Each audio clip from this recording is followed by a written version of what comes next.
Today, we're going to go over the best rowing drill you can use to overcome the #1 novice mistake made in rowing.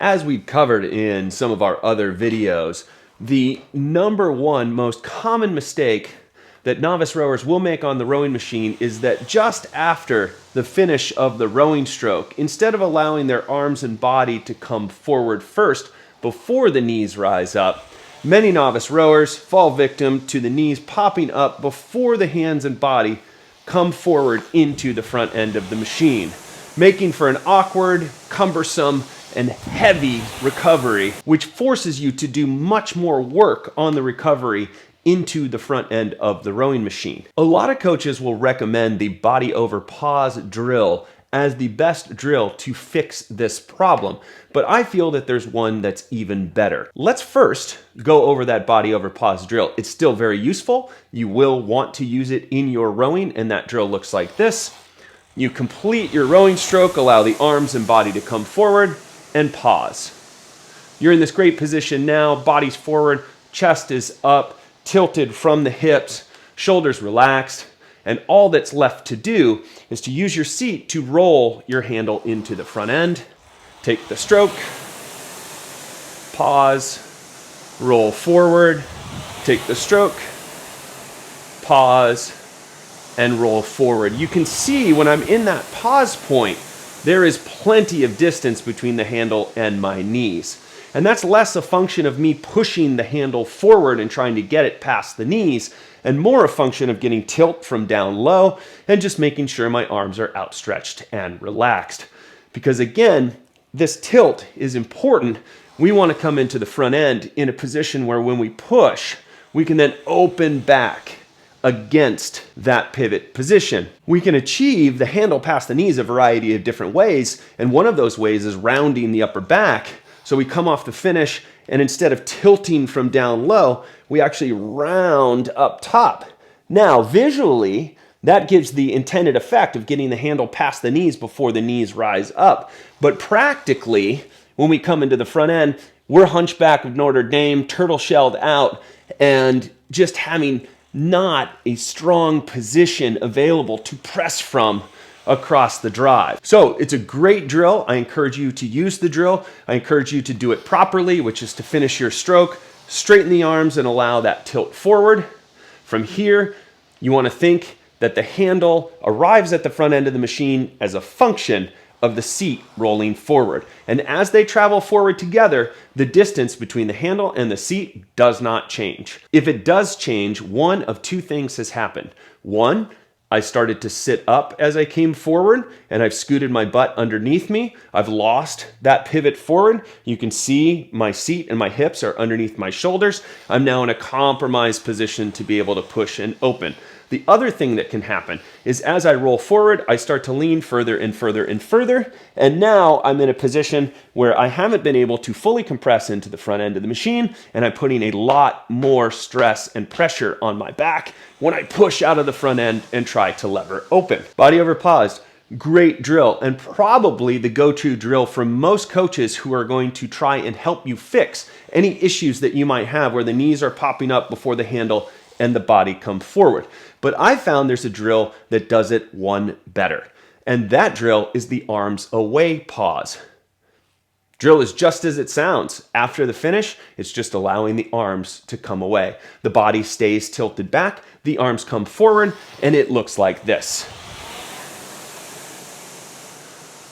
This drill is great for addressing the knees rising up before the handle gets past the knees, because as you can see here, when my arms are out and my body's still reclined, I'm still in that finished position, I'm at the knees or slightly behind the knees. So from this pause position, the first thing I have to do is pivot and then roll. So we press, pause, pivot and roll.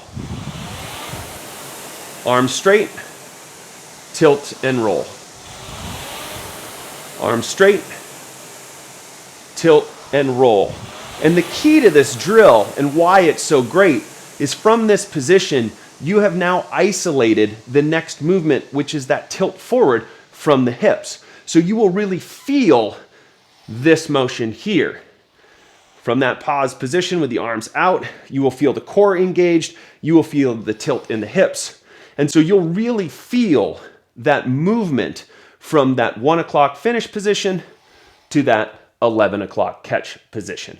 And so the drill, again, press the legs, pause, shoulders are relaxed, body slightly reclined. From this pause point, tilt and roll in. The key to any good drill, allow it to break up your rhythm. Make it clunky, make it segmented. We exaggerate on the drills so that when we go to normal rowing, we can then smooth it out. But the sequence, the order of events, stays the way that we want it to. So we finish, straighten arms, tilt and roll. Finish, straight arms, tilt and roll. Allow the handle to come and go freely, tilt and roll. Comes and goes freely, tilting, rolling through the front end. Now again, body over pause, great drill. I would recommend before moving to body over pause, start with arms away. Tilt and roll. And once you feel really comfortable with the straightening of the arms and the tilting of the body, then move to that coordinated movement of body over pause.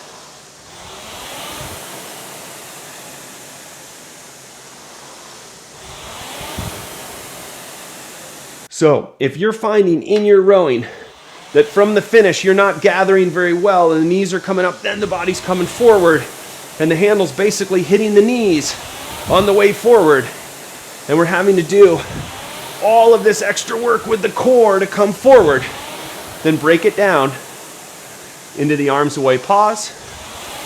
Get comfortable with the arms away pause. Move to body over pause.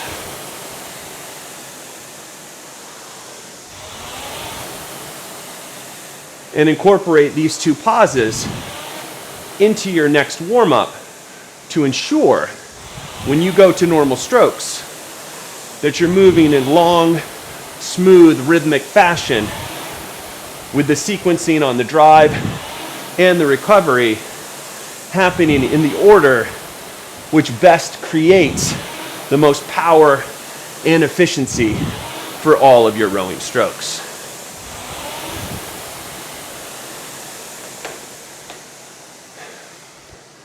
If you found this video useful, please like, subscribe, share it with your teammates and friends, and know there'll be even more rowing content coming to you soon.